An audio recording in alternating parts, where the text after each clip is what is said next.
Hello again, it's Noob, and this is a Burg Wachter Diamant.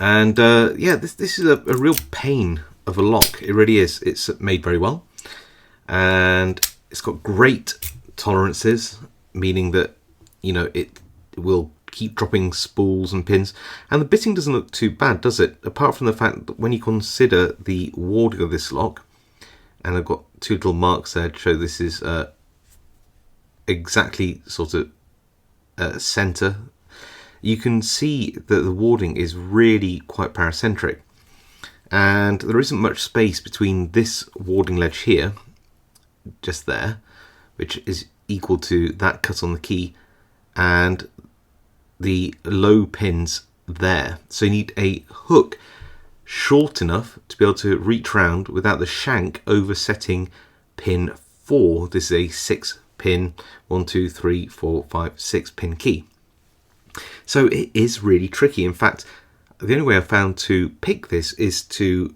float pick some of the pins, and I'll show you what that means in a minute. But essentially you use two tension tools to be able to just control the tension, because once it goes into a full set, it goes into a very deep full set, and these spools must be very, very thin spooled indeed, because if you are not careful, you will absolutely end up dropping all the pins once you try to set, I think, pin 5. Well, let's throw this in a vise and see if we can get this picked. So the first thing, I'm going to put a very thin bottom of the keyway tool in the bottom part of the warding, but not like that, like I'd normally do, but actually into the keyway slightly. So there is no chance that this digs into the bottom of the keyway. Got a short hook here, and we're just going to go in to the back and see how I'm twisting this around the warding, and just see what I can feel. So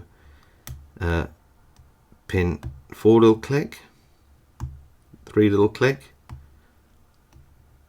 2 little click, and 1 little click. Actually, I'm a pin out. This is pin 1 here.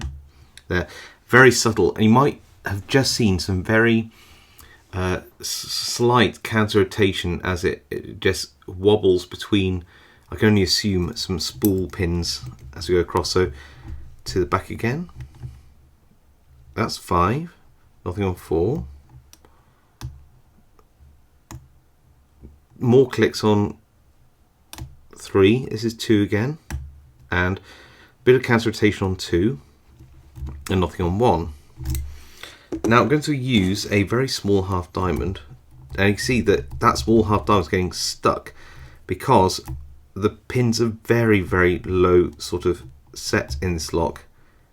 So I'm on pin 6 there, little click, another 5, 4, nothing, nothing, nothing, nothing. Okay, so what I might then do is go in with a medium hook and try and get onto pin 5.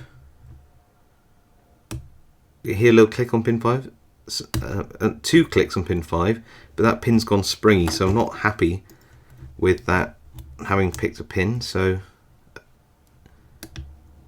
just, do you hear that? I just pulse the tension and something set in the lock back down, so it might have just dropped a pin somewhere in the lock there. So back through, little click on 3, back through, back through, back through,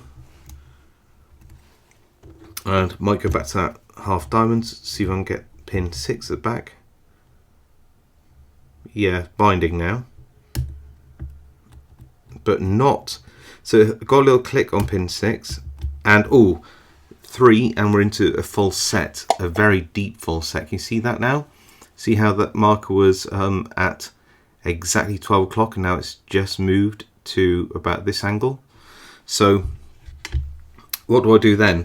Well, this is where I try and do that float picking. I add another turning tool here, swap my tension over like that, try and get that right. And what I'll do, which is a very weird way of doing it, is get the medium hook again and just go in and go around, and it's very hard to get in, which means that I'm probably on top of a pin which isn't set. And yeah, got it. and we're open.